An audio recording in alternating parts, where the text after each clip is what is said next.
Assalamualaikum warahmatullahi wabarakatuh. Yang terhormat Bapak Asep Munajat selaku dosen pengampu mata kuliah Pendidikan Pancasila dan juga seluruh teman-teman yang kami cintai. Pertama-tama mari kita panjatkan puji serta syukur kehadirat Allah Subhanahu wa taala dan tak lupa juga salawat serta salam kita panjatkan kepada baginda besar Muhammad sallallahu alaihi wasallam. Kami dari kelompok 7 akan memaparkan materi mengenai Bhinneka Tunggal Ika. Namun sebelum memaparkan materi, izinkan kami untuk memperkenalkan diri terlebih dahulu. Saya Risti Kausar dengan NIM 223101110 dan rekan-rekan saya.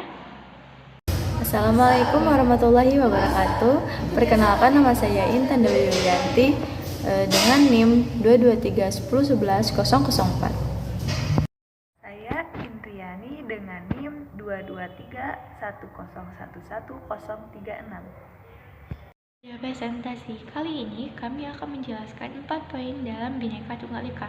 Yang pertama yaitu konsep Bhinneka Tunggal Ika sebagai semboyan negara. Yang kedua, sejarah Bhinneka Tunggal Ika.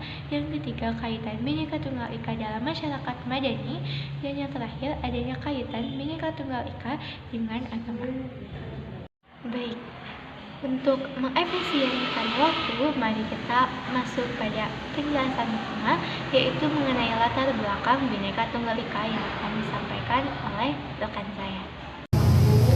Indonesia merupakan negara multikultural yang memiliki keanekaragaman suku, budaya, bahasa, ras, dan agama. Dengan berbagai keanekaragaman tersebut, bangsa Indonesia mampu mempersatukan perbedaan yang ada sesuai dengan nilai-nilai Pancasila dan Undang-Undang Dasar 1945. Dalam Undang-Undang Dasar tahun 1945, Pasal 36A yang berbunyi lambang negara ialah Garuda Pancasila dengan semboyan Bhinneka Tunggal Ika. Hal ini mempertegas bahwa keanekaragaman yang dimiliki bangsa Indonesia dipersatukan oleh semboyan negara, yaitu Bhinneka Tunggal Ika. Bhinneka Tunggal Ika. Kata Bhinneka berarti keberagaman. Tunggal artinya satu dan Ika artinya itu. Maka dapat disimpulkan bahwa Bhinneka Tunggal Ika berarti berbeda-beda tetapi tetap satu tujuan. Nah, dari pengertian tersebut dapat kita ambil bahwa terdapat dua arti yang sangat bertolak belakang yang akhirnya terbentuk dua konsep berbeda di dalam semboyan negara kita. Yang pertama, yaitu adalah konsep kebinekaan. Konsep kebinekaan menjelaskan perbedaan yang dimiliki oleh bangsa Indonesia. Yang kedua, yaitu adalah konsep ketunggal-ikaan, yakni menjelaskan mengenai persatuan dan kesatuan yang dimiliki oleh bangsa Indonesia. Sekalipun dua konsep ini bertolak belakang, mereka masih berkaitan antara satu dengan yang lainnya. Konsep kebinekaan menjelaskan mengenai perbedaan yang dimiliki bangsa Indonesia menjadi suatu berkah dan bukan menjadi pemecah. Sedangkan konsep ketunggal-ikaan menjelaskan mengenai persatuan dan kesatuan yang terbentuk dari adanya perbedaan yang dimiliki bangsa Indonesia. Kata Bhinneka Tunggal Ika berasal dari bahasa Jawa kuno dari Kakawin Sutasoma, karangan Empu Tantular, pada masa Majapahit abad ke-14 yang diterjemahkan ke dalam bahasa Indonesia, yaitu berbeda-beda tetapi tetap satu tujuan. Semboyan ini menggambarkan persatuan dan kesatuan yang dimiliki oleh negara Indonesia atas keragaman budaya, suku, bahasa, dan agama. Sejarah terbentuknya bangsa Indonesia ini melalui tahap yang cukup panjang, yakni sejak zaman Kutai, zaman Sriwijaya dan Majapahit hingga sampai kemerdekaan. Nah, Bhinneka Tunggal Ika merupakan kutipan dari sebuah kakawin Jawa kuno, yaitu Kakawin Sutasoma, karangan Empu Tantular pada masa kerajaan Majapahit sekitar abad ke-14 Masehi. Bila diartikan kata per kata, yaitu Bhinneka berarti beragam, Tunggal berarti satu, dan Ika berarti itu.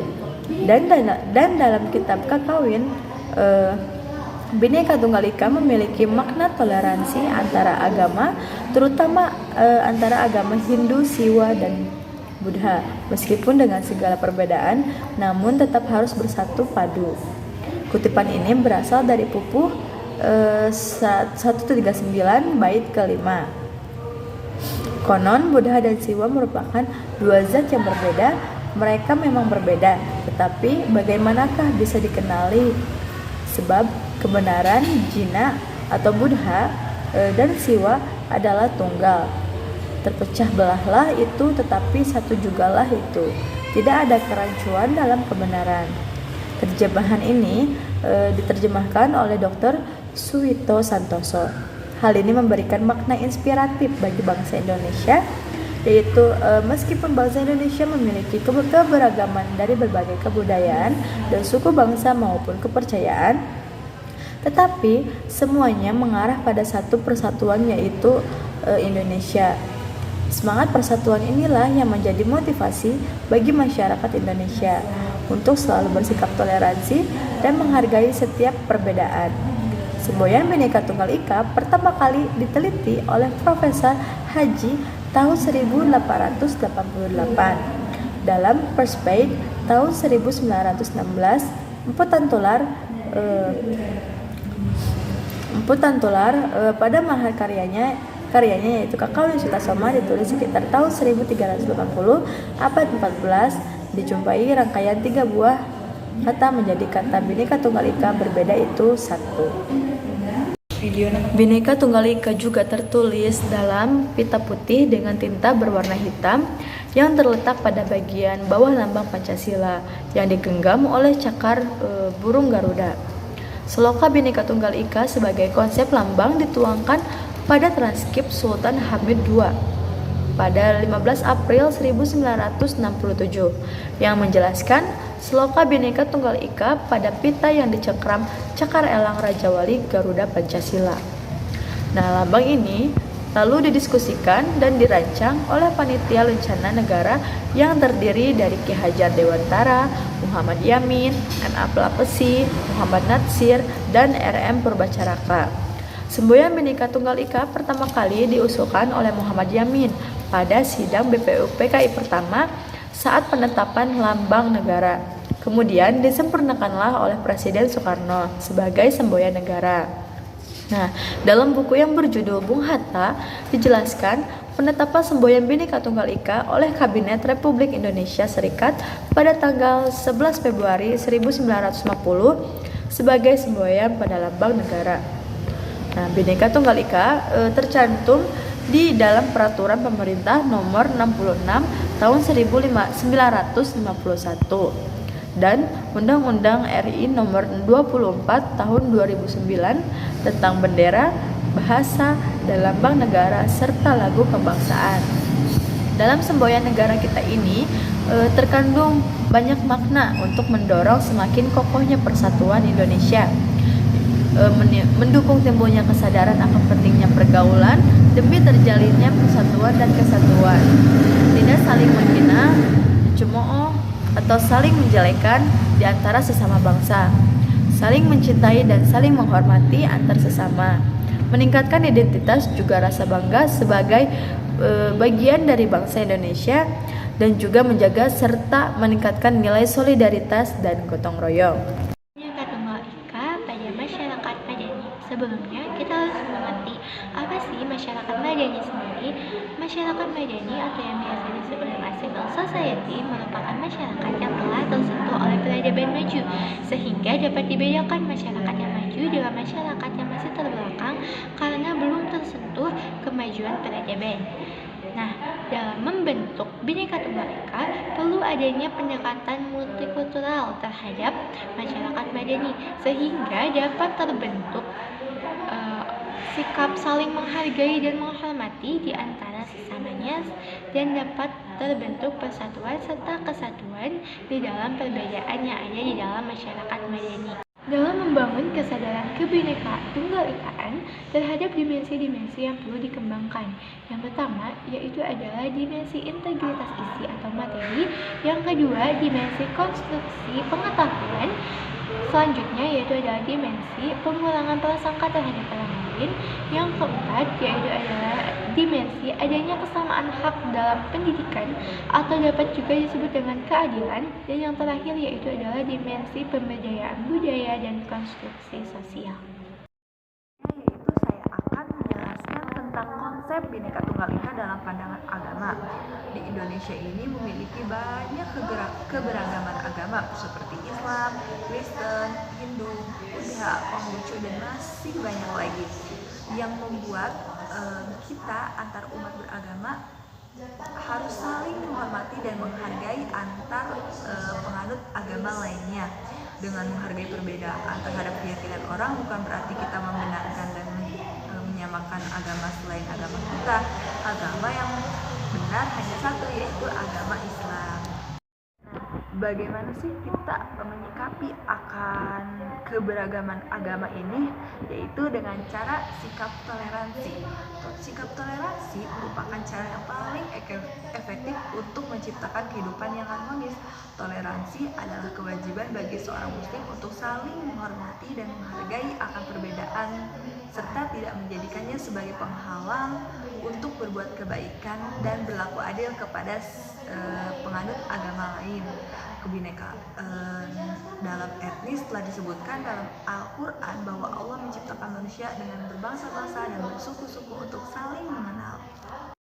Nah, dari keanekaragaman ini terdapat dalam surat Al-Hujurat ayat 13. Dengan dilaksanakannya nilai-nilai ajaran agama Islam dalam kehidupan bersosialisasi, maka akan menciptakan kehidupan yang harmonis, dinamis, dan berlomba-lomba dalam kebaikan.